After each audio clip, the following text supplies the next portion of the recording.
अलम क्षयी सुख, नाशवान सुख को बंद करो भोगना। अलम विषय वार्तया नरक कोटि बीभत्सया, बंद करो ये विषय वार्ता का चिंतन कथन श्रवण, ये कोटि नरकों जैसा भय प्रदान करने वाला है। अभी तुम्हें समझ में नहीं आ रहा। ये विषय चित्र देखना, विषय चिंतन करना, विषय क्रियाएं करना बहुत करोड़ों जन्मों में किया है। थोड़ा संयम में हो जाओ। मानव जीवन की दिव्यता, आनंद की दिव्यता, उसका अनुभव करो, परमात्म तत्व का अनुभव करो, नहीं पछताओगे। यहां से कुछ नहीं जाना। कह रहे हैं अलम क्षयी सुखा प्रदैर युवती पुत्रादिकैर। ये बहुत बड़ा आकर्षण है हर हृदय में काम का। विपरीत शरीरों को भोगने की प्रबल इच्छा, यही हमारी दुर्गति कराती चली आई है। इसी का आकर्षण रोकना है। यदि हृदय में ये आकर्षण बना रहा, काम सुख के भोग के लिए विपरीत शरीरों के आकर्षण, शरीरों को भोग करके आनंद की अनुभूति करने की इच्छा, ये दुर्गति करा देती है। दुर्गति ये ऐसा दलदल है, इस दलदल में प्रथम बार जब से उतरे आज तक नहीं निकल पाए। धसता ही चला गया जो इस काम भोग रूपी दलदल में गिरा। इसलिए कह रहे अलम क्षयम सुख, नाशवान चिंता शोक प्रदान करने वाले इस सुखाकर्षण से बचो। जो शरीराकर्षण, इससे बचो, नष्ट हो जाओगे। तुम्हारे जीवनी शक्ति एक सीमित है। अभी यौवन अवस्था है, नष्ट कर लो, फिर किसी काम के नहीं रहोगे। ना भगवत चिंतन, ना शरीर चिंतन का रह जाएगा।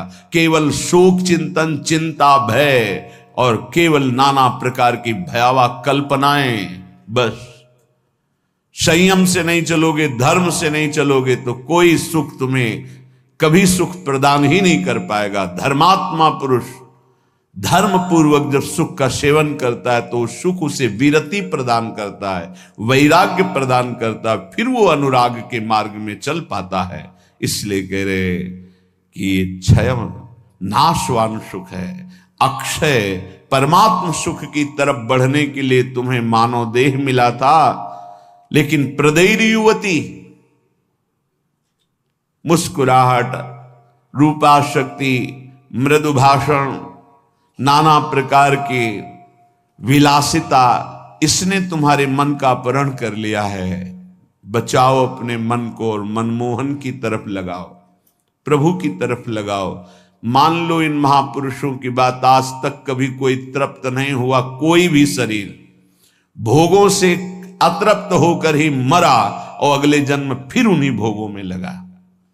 बहुत सावधान। यदि बात समझ में आ जाएगी तो निहाल हो जाओगे, नहीं समझ में आएगी तो कभी पछताओगे इस बात को सोचकर। ये महापुरुषों के वचन है। धर्म पूर्वक भजन करते हुए यदि भोगों का सेवन करोगे तो वैराग्य हो जाएगा और भगवान के चरणों में अनुराग के मार्ग में चल पड़ोगे, गृहस्थ हो या विरक्त। अधर्म पूर्वक विषयों का सेवन करोगे, मलिन अंतःकरण, रागी अंतःकरण, हिंसक स्वभाव, क्रूर स्वभाव, ससुख वांछा, आसुरी स्वभाव वाला बन जाएगा, जीवन नष्ट हो जाएगा। श्रीपाद कह रहे हैं वित्तादिकैर, धन के द्वारा भोगों को संग्रह करके भोगने की इच्छा ये महान पापाचरण कराती है। अवस्था हो गई है भोग त्याग कर भजन करने की, फिर भी रुपए के बल से भोग भोगने की प्रबल आकांक्षा, खरीद के भोगेंगे।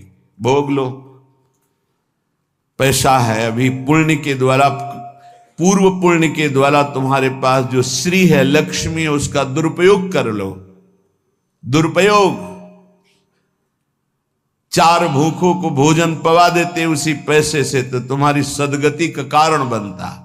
लेकिन 4 भूखों से पैसे छीन कर अपनी वासना की पूर्ति में लगा दिया, वो तुम्हारे सर्वनाश का कारण बन जाएगी। किसी को भी बाहुल्यता भोगों की मिलती, संपत्ति की मिलती तो उसके भोग के लिए नहीं, समाज सेवा के लिए मिलती है। तुम्हारा जितना खर्चा है कम से कम खर्चा करके काम चलाओ, और तुम्हारे पास जो अधिक संपत्ति है वो दूसरों की सेवा में लगाओ, बीमार की सेवा में लगाओ, असहाय की सेवा में लगाओ, भूखों की सेवा में लगाओ, पशु पक्षियों की सेवा में लगाओ, तो धर्म बन जाएगा। और ये धर्मो रक्षति रक्षिता, ये दुर्गति से तुम्हारे धर्म रक्षा कर लेगा। लेकिन जिनके पास धन बढ़ता है उनके पास दोष बढ़ जाता है। मदिरा पान करना, पैसे के बल से व्यभिचार करना, पैसे के घमंड में आकर दूसरी की जीवों की हत्या कराना, मांस खाना, नाना प्रकार के छल कपट द्वारा पैसा, ये महान नरक की प्राप्ति कराता है, घोर दुर्गति होती है। इसलिए कह रहे वित्तादि बचो, बचो, अधर्म के धन से बचो। ये बहुत प्यारा दिखाई देता है लेकिन तुम्हारा सर्वनाश कर देगा। अगर 1 रुपया धर्म का आ जाए तो बुद्धि भ्रष्ट होना शुरू हो जाती है। फिर तुम बड़ी बड़ी संपत्तियां छल कपट से एकत्रित करोगे, तुम्हारी दुर्दशा क्या होगी। श्रीपाद कह रहे विमुक्ति कथप याप्यलम मम नमो विकुंठ श्रेय। जो ऐसे आचरण करते हैं मुक्ति की चर्चा उनके लिए बेकार है। ममता रत सन ज्ञान कहानी, अति लोभी सन विरति बखानी, कामी समझिम हरि कथा, ऊसर बीज बय फल दशा। जैसे ऊसर भूमि में बीज फेंक दो बेकार चला जाएगा, ऐसे कामी पुरुष से भगवान के अनुराग की बात करो, ममता रथ से ज्ञान की बातें करो, लोभी से वैराग्य की बातें करो, बोले सब बेकार हो जाती है। इसलिए बेकार हो जाती है कि उनके हृदय में इतनी मलिनता है को समझ ही नहीं पाएंगे। श्रीपाद कह रहे यद्यपि हम चर्चा कर रहे हैं कि अलम छई सुख प्रदैर युवती पुत्र वित्तादिकैर, पर फिर भी ये चर्चा बेकार है, क्योंकि ऐसे भोगी पुरुषों को चर्चा विमुक्ति की, मोक्ष की, परमार्थ पथ की समझ में ही नहीं आएगी। फिर भी हमारी प्रार्थना है कि आप समझने की चेष्टा करें। ये तुम्हारी संपत्ति, ऐश्वर्य, पुत्र, वित्त, स्त्री, परिवार, संबंधी, ये सब एक दिन तुम्हें छोड़ देंगे। तुम्हें अकेला यहां से जाना होगा। तुम्हारे पाप कमाए हुए और पुण्य कमाए हुए वही दोनों साथ जाएंगे। और यदि भजन कर लिया तो पाप पुण्य दोनों को विध्वंस करके वो भगवत प्राप्ति करा देंगे। शुभ अशुभ दुर्ग विध्वंस बल तब जयति जयति जग उच्चरे। जो श्रीधाम वृंदावन के प्रेम का पिपासु हो, बैकुंठ के भी वैभव की तरफ आंख उठा के नहीं देखता। कथयाप्यलम मम नमो विकुंठ श्रेय, नमस्कार है वैकुंठ को, लेकिन मुझे उसके श्रेय, उसके वैभव से कोई मतलब नहीं। परम तु ही भवे भवे भवतु वार्षभाण्यथ, वृषभानु की पुत्री श्री लाडली जू किशोरी जू, परंतु मेरा मन श्री किशोरी जू के चरणारविंद में, जहां ब्रजेंद्र नंदन श्री लाल जो महाराज मुकुट झुकाए हुए हैं, रसघन मोहन मूर्तिम विचित्र केलि महोत्सवोल्लसितम, राधा चरण विलोडित रुचिर शिखंडम हरिम वंदे। मैं श्री किशोरी जू महारानी जू के चरणों की उपासना करता हूं, जिनके चरणों में ब्रजेंद्र नंदन मोर मुकुटधारी स्वयं लाल जू महाराज सर झुकाए हुए हैं।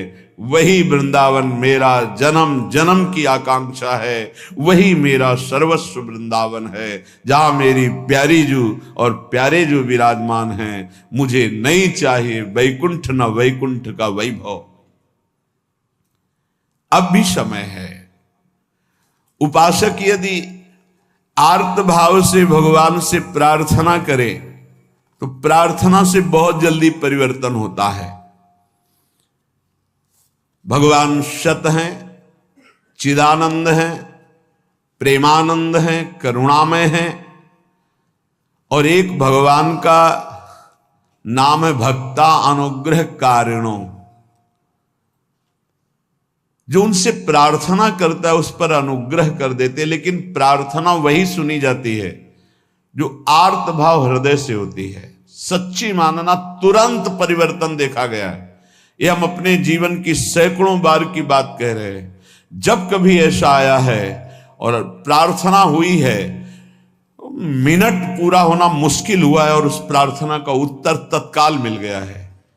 एक बार तो बस प्रार्थना करके हटे कि वह तुरंत उत्तर आ गया। वो ऐसे से ऐसा, अच्छा अच्छा, तत्काल तत्काल। बस अंतर ये होता है कि हम हृदय से प्रार्थना नहीं कर पाते, हमारी प्रार्थना कपट जाल से युक्त होती, इसलिए प्रभु मोहि कपट छल छिद्र न भावा।